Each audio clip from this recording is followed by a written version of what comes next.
안녕하세요. 오늘은 5가지 사랑의 언어 중에 세 번째, 함께하는 시간에 대해서 배워볼 거예요. 우리 자녀들은 모두 5가지 사랑의 언어 중에 하나씩 가장 중요하게 생각하는 제1의 사랑의 언어가 있는데, 스킨십, 인정하는 말, 함께하는 시간, 선물, 봉사, 이렇게 5가지 중에서 가장 중요하게 생각하는 제1의 사랑의 언어가 있는데요. 우리 자녀들이 그 5가지 중에서 어떤 것을 가장 중요하게 생각하는지 알 수 있는 대화들이 있다고 하는데 한번 읽어드려 볼게요. 만약에 우리 자녀가 이 5가지 사랑의 언어 중에 제1의 사랑의 언어가 함께하는 시간인 경우에 아마도 이렇게 얘기할 거래요. 우리 식구들이 날 사랑하는 걸 알아요. 왜냐하면 무슨 일이든 꼭 나를 함께 끼워주거든요. 어떤 때는 식구가 모두 모여서 그렇게 해요. 또 아빠가 지난주에 낚시터에 데리고 갔어요. 저는 낚시를 별로 좋아하지는 않지만 아빠랑 함께해서 너무 좋았어요. 또 내 생일이 지나고 이틀 후에 엄마와 함께 동물원에 갔어요. 근데 너무 재밌었어요. 혹은 이렇게 얘기할 수도 있을 거예요. 아빠가 절 사랑한다는 것을 알아요. 왜냐하면 아빠는 저와 함께 시간을 보내니까요. 아빠는 저와 함께 많은 시간을 보내요. 아빠는 미식축구를 보러 갈 때 꼭 저를 데리고 가요. 엄마는 자주 아파서 저랑 시간을 많이 보낼 수가 없어요. 하지만 엄마도 저를 사랑한다는 걸 알고 있어요. 엄마는 저를 사랑해요. 엄마는 제가 축구 시합을 할 때 꼭 오시고 시합이 끝나면 저랑 같이 외식을 하러 가요. 아빠는 저를 사랑하는지 잘 모르겠어요. 왜냐하면 우리 아빠는 저를 떠나셨거든요. 우리 부모가 저를 사랑한다는 것을 알아요. 어떻게 아냐고요? 두 분은 언제나 제가 필요로 하는 곳에 계시거든요. 저는 두 분과 무엇이든 의논할 수 있어요. 두 분은 저를 이해해 주시고 현명한 결정을 할 수 있도록 도와주시죠. 2년 후에 대학을 가고 나면 부모님이 몹시 그리울 거예요. 만약에 우리 아이들이 부모의 사랑에 대해서 대화를 나눴을 때 이런 이야기들을 많이 한다면 그 아이들은 제1의 사랑의 언어가 부모님과 함께하는 시간일 가능성이 높대요. 물론 함께하는 시간이 제1의 사랑의 언어가 아닌 친구들에게도 우리는 이 5가지 사랑의 언어를 모두 골고루 표현할 줄 알아야 하지만 제1의 사랑의 언어가 함께하는 시간인 아이들 같은 경우에는 반드시 오로지 아이들에게만 집중된 관심을 줄 수 있는 시간을 충분하게 가져주어야 한다고 하네요. 우리 한번 함께하는 시간에 대해서 얘기를 한번 나눠볼게요. 아마 아이들을 키우고 계신 분들이라면 해야 할 일은 많은데 아이들이 자꾸 엄마 옆으로 쫓아 들어와서 또는 아빠 옆으로 쫓아 들어와서 다른 일들을 하지 못하도록 방해하는 경우가 많았을 거예요. 아이들이 엄마 나랑 잠깐 놀자. 아빠 나랑 놀아줘요. 그리고 얘기 없이 가까이 와서 뭉개고 있을 때 우리들은 보통 이렇게 얘기를 많이 하잖아요. 엄마 이거 식사까지 다 차리고 나서 그 다음에 놀아줄게. 아빠 이것만 하고 난 다음에 놀아줄 거야. 조금만 기다려. 엄마 아빠 바쁘니까 지금은 안 돼. 잠깐 저기 가서 혼자 놀고 있어. 이따가 가서 같이 놀아줄게. 5분만 기다려. 이렇게 얘기했는데 아이들은 5분 기다리지 않고 쪼르르 쫓아와서 3, 4분 만에 또 놀아줘, 같이 있어줘. 이렇게 찡얼거리지 않나요? 5분만 있으면 10분만 있다가 30분 있다가 엄마 아빠가 놀아줄게 라고 얘기했어도 아이들은 그 시간을 못 참고 다시 들어와서 부모님을 못 살게 굴거나 귀찮게 하지 않았었나요? 많은 부모님들이 아이들의 이런 행동을 보면서 부모님들을 귀찮게 하고 부모님들이 해야 할 일들을 방해하는 것처럼 여긴다고 해요. 만약 우리 아이들이 이런 식으로 계속 부모님 곁에서 쓸랑이를 벌이면 그들은 부모님과 함께하는 시간을 잃어버리게 되고 원하던 결과와 반대로 방구석에서 혼자 있게끔 만들어 버릴 수도 있어요. 그리고 부모님들은 아마도 이런 생각을 할 거예요.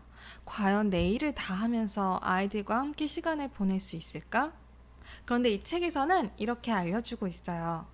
부모님들이 각자 해야 하는 일들을 하기 15분 전에, 예를 들면 집안일을 하거나 나갈 준비를 하기 전에 15분 정도 아이에게 집중되는 시간을 가져준다면 아이들이 부모님 옆에 와서 귀찮게 하는 일은 훨씬 더 적어질 거라고 해요. 사실 제1의 사랑의 언어가 함께하는 시간이 아니더라도 대부분 어린 시절에 발생할 수 있는 비행들은 부모님들이 아이들과 좀 더 많은 시간을 가져주지 못한 데에서 비롯된다고 해요. 함께하는 시간은 집중된 관심을 표현해주는 시간인데요. 사실 아이들이 성장함에 따라서 부모님이 함께하는 시간을 갖기가 점점 더 어려워진대요. 그래서 아이들이 8살 이후부터는 부모님과 많은 시간을 보내기보다 스킨십이나 인정하는 조금 더 쉬운 방법으로 아이들에게 사랑을 많이 표현한다고 해요. 함께하는 시간을 단지 공간상에서 같이 있는 것만으로 생각하는 경우가 많은데, 함께하는 시간을 가질 때 가장 중요한 요소는 함께 있는 것 자체가 아니라 그 아이에게 집중을 하면서 무엇인가를 함께하는 것이래요. 만약 자녀가 여럿인 다자녀인 경우에는 일주일에 1시간씩이라도 돌아가면서 각 아이들에게 집중된 시간을 가져주는 것이 필요하고, 또 함께 시간을 보낼 때는 항상 긍정적인 눈맞춤이 필요하다고 해요. 우리가 아이들을 바라볼 때의 눈맞춤이 항상 긍정적이고 사랑이 가득 찬 눈빛이어야 하는데, 만약 자녀가 당신을 기쁘게 해줄 때에만 그런 사랑스러운 눈빛으로 쳐다본다면 그건 조건적인 사랑이래요. 조건적인 사랑은 아이들 인격에 손상을 입힐 수도 있고 감정의 탱크가 텅 비게 만들어 버린다고 해요. 그래서 간혹 가족이 벌을 주는 수단으로 눈길을 주지 않는 방법을 선택하는 가족들이 있는데, 너무 잔인한 방법이라고 해요. 함께하는 시간을 보내는 방법에는 자녀들과 같이 무언가를 하면서 생각과 감정을 나누는 방법이 있고요. 진지한 이야기를 같이 나누는 방법이 있는데, 부모님들이 아이들에게 자신에 대한 이야기를 해줄 수도 있고, 상대 배우자를 어떻게 만나게 됐는지, 어떻게 데이트를 하게 되었는지, 그리고 또 도덕적인 이야기에 대해서도 같이 나눌 수가 있어요.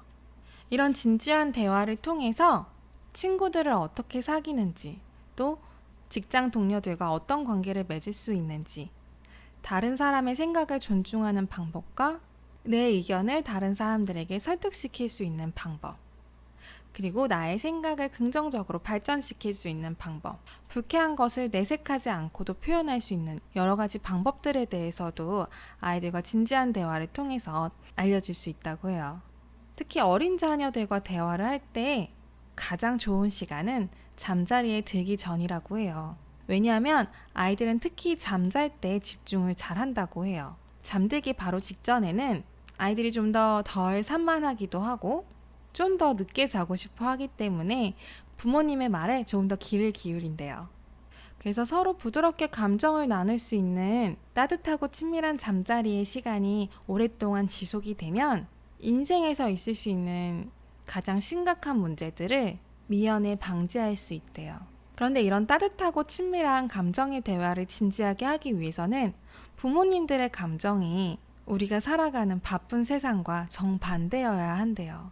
그래서 아이들과 대화를 나누기 전에 우선순위를 정하고 급한 일에 끌려다니기보다 아이들과 대화를 나누기 전에 나의 기분이 좀 더 편안하고 좋아질 수 있도록 스스로 컨트롤을 하고 난 다음에 아이들과 충분한 감정의 대화의 시간을 갖는 것이 중요하다고 해요. 아까도 말씀드렸지만 자녀들이 태어나고 8살이 되기 전까지는 아이들의 생활 반경이 가정 주변이기 때문에 매우 분별 있고 계획적으로 함께하는 시간들을 계획할 수 있지만, 자녀들이 조금 더 성장하고 나면 가정 밖으로의 행동 반경이 넓어지기 때문에 함께하는 시간을 갖기 위해서는 되게 많은 노력이 필요하대요.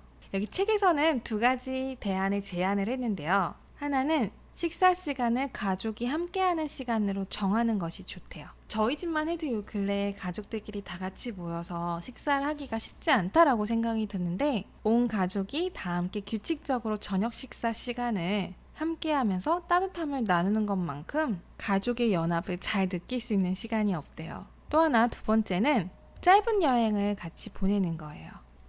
그래서 3개월에 한 번씩이라도 자녀들과 함께 여행을 굳이 먼 곳이 아니라 가까운 곳으로라도 우리 자녀들과 함께 여행을 가는 거예요.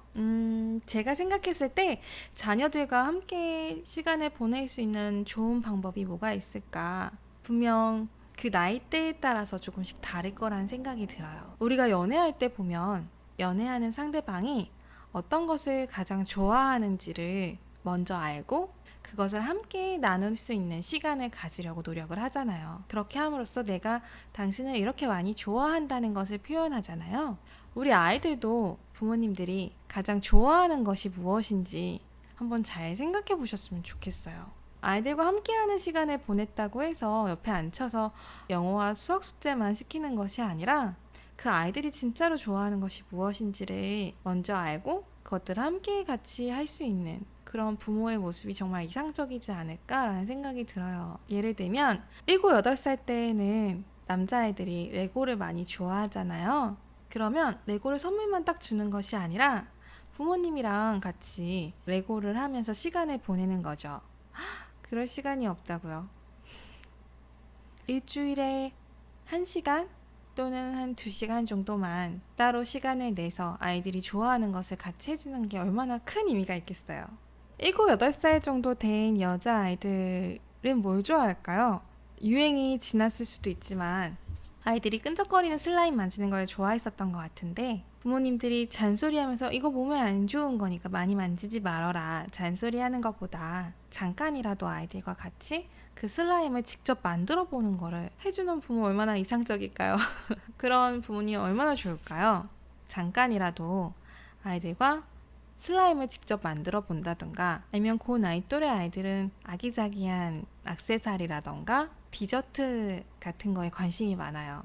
그러면 아기자기한 디저트를 부모님이 집안이 약간 난장판이 될 수는 있겠지만 부모님이 함께 그런 것들을 만들어 보는 시간을 가져도 너무 좋을 것 같고요. 또 10살이 지난 여자아이들은 제가 주변에서 봤을 때 10살이 지난 여자아이들은 연예인에 대해서 되게 굉장히 관심이 많은 것 같아요. 뭐 아이들마다 조금씩 다르겠지만 아이돌 연예인에 대해서 관심이 많은 것 같아요. 부모님이 조금 더 적극적으로 행동해서 좋아하는 연예인의 콘서트를 같이 보러 갈 수도 있을 거고 아니면 요즘에 연예인들 굿즈 파는 샵들이 굉장히 잘 되어 있어요. 카페처럼. 그런 곳에 데려가서 아이들이 좋아하는 것들을 같이 사주면서 시간을 보내는 것도 너무 좋을 것 같고요.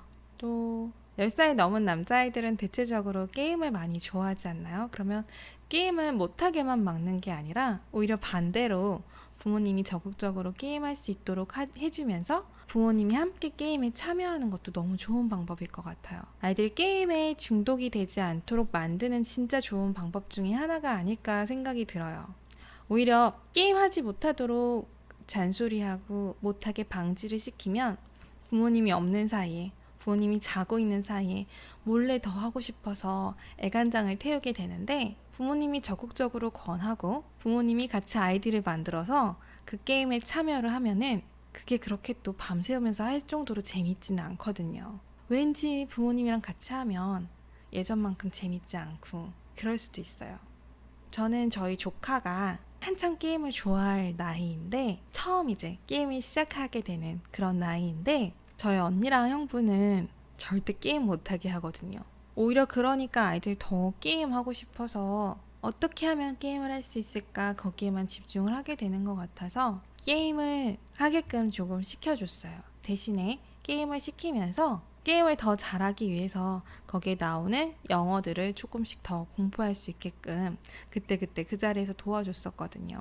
게임을 시키면서 영어가 왜 필요한지, 영어의 필요성에 대해서도 많이 알려주고 게임에 나오는 영어들을 본인이 더 많이 접하면서 빨리 깨우칠 수 있도록 도와줄 수도 있고요. 정말 게임을 좋아한다면 게임을 개발하게끔 만드는 교육도 시켜볼 수도 있을 것 같고요. 너무 못하게만 막는 것보다 부모님이 아이들이 좋아하는 거를 함께하는 시간을 가짐으로써 아이들과 더 많은 시간을 보낼 뿐만 아니라 굉장히 많은 대화를 할 수 있을 거라 기대해요. 부모님과 자녀들 간의 대화가 없다가 아이들이 좋아하는 것을 해주면서 같이 시간을 많이 보내게 되면 아이들이 자신이 좋아하는 것에 대해서 이야기를 하다가 점차 감정적인 이야기까지 내 일상 다반사의 고민이라던가 감정적인 이야기까지 서슴없이 자연스럽게 할 수 있게 되는 것 같아요. 또 아이들과 함께할 시간들을 미리 계획하고 세워두는 버릇을 아이들에게 가르쳐 주면서 자녀들에게 자기 시간을 어떻게 관리하는 것이 좋은지를 가르칠 수 있는 좋은 점이 있는 것 같아요.